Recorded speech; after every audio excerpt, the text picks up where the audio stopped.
दोस्तों वैसे तो अमाल मलिक पे बिल्कुल भरोसा किया नहीं जा सकता, लेकिन ना जाने कैसे बशीर अली बहुत ट्रस्ट करता है अमाल मलिक पे। बशीर अली को ऐसा लगता है कि जो मैं अमाल मलिक से कहूँगा वो ये करता जाएगा।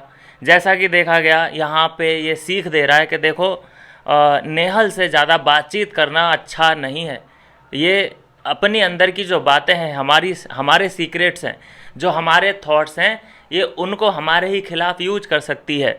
बहुत चालाक है और हमने अमाल मलिक को बहुत अच्छे से देख रखा है। बेचारा बशीर शायद ना जानता हो इसके बारे में। जब अमाल नेहल के पास बैठा था तो उसकी हाँ में हाँ मिला रहा था। जब नेहल ने इसे सीख दी थी इसके पास और कोई कंटेंट है ही नहीं, ये बस फरहाना की वजह से दिख रहा है। अगर फरहाना को ये टीस ना करे या फरहाना इस पर ना चीखे चिल्लाए तो इसका गेम ओवर हो जाएगा। यहाँ पे ये नेहल बात कर रही थी और यही सिखा रही थी अमाल मलिक को भी कि इससे ज़्यादा चपड़चू करने की ज़रूरत नहीं है, इसका कंटेंट वैसे ही ख़त्म हो जाएगा। और यहाँ पे अमाल ने, जब अमाल को नेहल से बात करते हुए देखा गया, बशीर ने ये कंसर्न कर दिया कि भाई नहीं, उससे इतनी बात करनी चाहिए। तो उधर भी अमाल मलिक हाँ में हाँ मिला के आ गया नेहल के, और यहाँ बशीर अली के पास बैठा, यहाँ पे भी हाँ भाई, हाँ भाई, हर जगह ये हाँ में हाँ मिला देता है। इसका कोई पॉइंट ऑफ व्यू है ही नहीं। सिर्फ इसका जो दुश्मन है नंबर वन पे कोई है तो वो अभिषेक बजाज ही है। वैसे ये लोग जो कंसर्न कर रहे हैं, एक दूसरे से सलाह मशवरा कर रहे हैं कि अरे अभिषेक का कोई गेम ही नहीं है, अभिषेक का कोई गेम ही नहीं है, और उसी की जो है ये बातें पीठ पीछे करते रहते हैं। तो बशीर का भी यहाँ पे यही सलाह आया अमाल मलिक के लिए कि तुम्हें नेहल के पास ज़्यादा नहीं बैठना चाहिए, वो तुम्हारे खिलाफ कुछ भी बाद में नैरेटिव सेट कर सकती है। तो यहाँ पे भी ये अमाल दोगला, हाँ भाई तुम ठीक कह रहे भाई, और उधर नेहल को भी ये यही बोल के आया, हाँ अब से मैं ध्यान रखूँगा, हाँ हाँ। मतलब इसका खुद का कुछ पीओवी है या नहीं है। कल शहबाज बदेसा ने इसको चढ़ा दिया था तो ये भाग पड़ा जीशान कादरी से लड़ाई करने के लिए। आपने एपिसोड अगर देखा हो जो इन्होंने अंडे चुराए थे, हाँ, और उसमें जब शहबाज बदेसा ने इसकी जीशान कादरी की शिकायत करी अमाल मलिक से कि यार ऐसा ऐसा हुआ मेरे साथ, यार मेरी तो पोल पट्टी खोल दी उसने, तो कितना जीशान कादरी से नाराज़ हो गया था। तो इसका कोई पीओवी है या नहीं। आपने उस कंटेनर वाले जो इंसिडेंट हुआ था प्रनीत और बशीर का, वो एक इंसिडेंट मैं आपको बता दूं, जहाँ पे जब प्रनीत की बात सुन रहा था अमाल मलिक तो कह रहा था हाँ यार तू तो ठीक कह रहा है, वो अपने डिब्बे एडजस्ट कर सकता है। अमाल मलिक का ये थॉट था, उसी वक्त इसने बोल दिया था प्रनीत की साइड से कि हाँ प्रनीत तू ठीक कह रहा है, उसके 3 डिब्बे हैं, एक डिब्बे को वो एडजस्ट कर सकता है।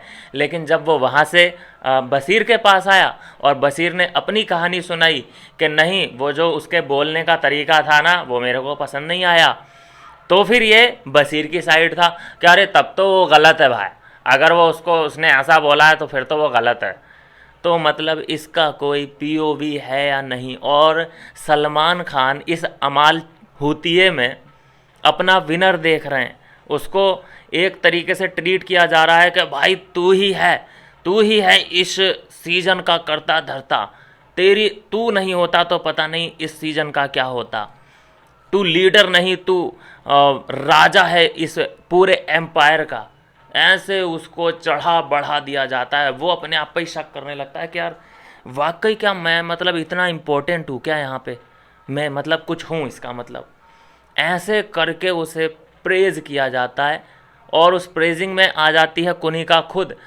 कुनिका भी कहने लगती है सर एक चीज़ इसको और समझाइए, जो ये जिम नहीं करता है, देखिए ये जिम नहीं, मेरी बात नहीं मानता है, ये क्या मतलब है, मतलब यहाँ पे क्या अडॉप्ट किया है इस छोटे से बच्चे को। 2 दासियाँ हैं इसके पास, एक तान्या और नीलम, जो कि इसका रख रखाव करती हैं, इसके झूठे कप धोती हैं, इसे उसी जगह पर सब चीज़ें मिल जाती हैं। आपने नोटिस किया हो तो ये कहीं भी नहीं जाता है उठा के, हाँ सब चीज़ें इसके हाथ में ही मिल जाती हैं। और इसके बाद सब चीज़ें इसे हाथ में मिल रही है, एक जगह मिल रही है, सब इसका जो गैंग है वो इसका नौकरशाही में लगा हुआ है। और उसके बाद यही सबसे ज़्यादा कंटेंट दे रहा है, मेकर्स को ऐसा लगता है। तो ये है दोस्तों अमाल मलिक दोगले की पूरी कहानी। एक भी जगह पे उसका खुद का एक स्ट्रॉन्ग पीओवी नहीं है। एक स्ट्रॉन्ग पीओवी आया था और उस हफ्ते ये हीरो भी बना था, जब कुनिका ने तान्या मित्तल की घर परिवार को लेकर के, उसके संस्कारों को लेकर के उंगली उठाई थी। उस वक्त जो इसने स्टैंड लिया था वो इसने अपने बलबूते पे लिया था, जब ये बशीर के भी खिलाफ गया था, जीशान के भी खिलाफ गया था। उस समय उस वीक के लिए ये पूरे घर का मतलब हमने भी मान लिया था कि यार ये बंदा स्ट्रॉन्ग कंटेंडर है। लेकिन उसके बाद जो इसमें से हवा निकली है ना भाई साहब, सब तो दौड़ रहे थे ऐसे, दौड़ रहे हैं ऐसे, अब भी ये दौड़ रहा है ऐसे। ये इसने पीछे को रेस लगाना शुरू कर दिया है। चलिए खैर कोई बात नहीं, हर किसी में बुद्धि तो नहीं होती, कुछ ऐसे भी लोग होते हैं, अमाल मलिक जैसे होती है। मिलते हैं दोस्तों नेक्स्ट वीडियो में नई अपडेट के साथ।